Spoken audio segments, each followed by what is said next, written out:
Today we're going to talk about grit.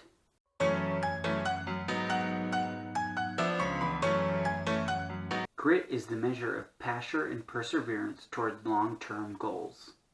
Is excellence defined by talent or natural ability? Research largely says no. Everyone starts with little or no experience, and no matter how quickly you climb the ladder, everyone has to take every step on the way up. Taking each step, especially as they get harder, requires grit. Grit will help you accomplish challenging goals. Your level of talent has no effect on your capacity for perseverance and passion. And that is why grit is so important.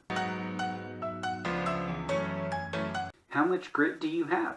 Ask yourself a few questions. Do you enjoy long-term challenging projects that may take years to complete? Is there something you never get tired thinking about or learning more about? Do you finish what you start? Like most of us, your answers to these questions is probably not a unilateral yes. So the question then becomes, how can I improve my grit? One way to foster, encourage, and grow grit within yourself is by doing something called expert practice.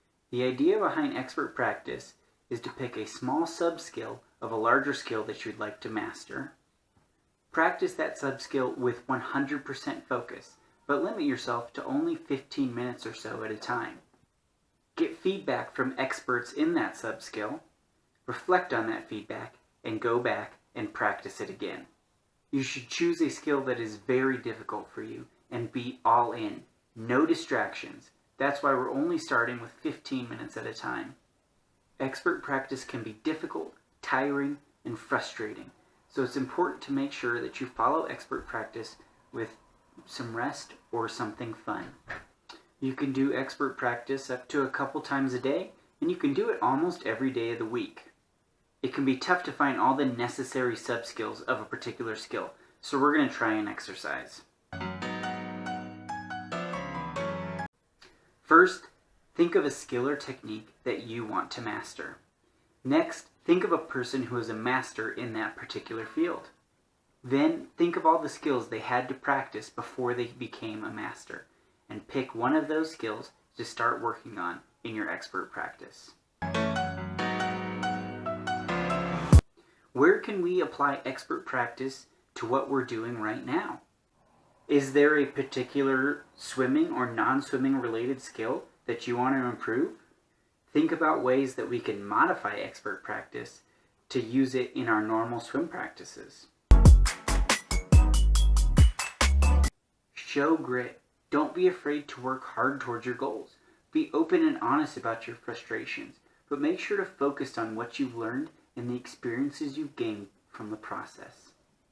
Be proud of the work that you've done and encourage others to be proud of theirs. Remember those around you that support you. Lean on them when you need help. Grit is fostered by people that have a supportive, loving network.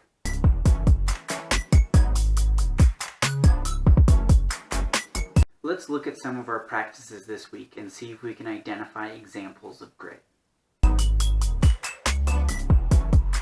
Did Lezak display grit in running down and passing Elaine Bernard?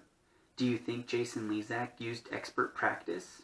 Where else do you think Lezak would have had to have been gritty in the process? Crossover turns can be one of the most difficult skills for us to master. Do you think we need grit to have great crossover turns? Can we apply expert practice to improving our pullouts? How? It might look different than dedicating 15 straight minutes on pullouts. How can we modify expert practice to fit what we do in swim practices to get better at pullouts? Is grit necessary to setting and achieving goals? I would say grit is vital to our process, from setting all the way to achieving our goals. How can we add improving grit to our goals? Where is grit already displayed in our goals? Pick a skill and then pick a sub-skill and do some expert practice this weekend. How will you encourage grit in yourself and in others?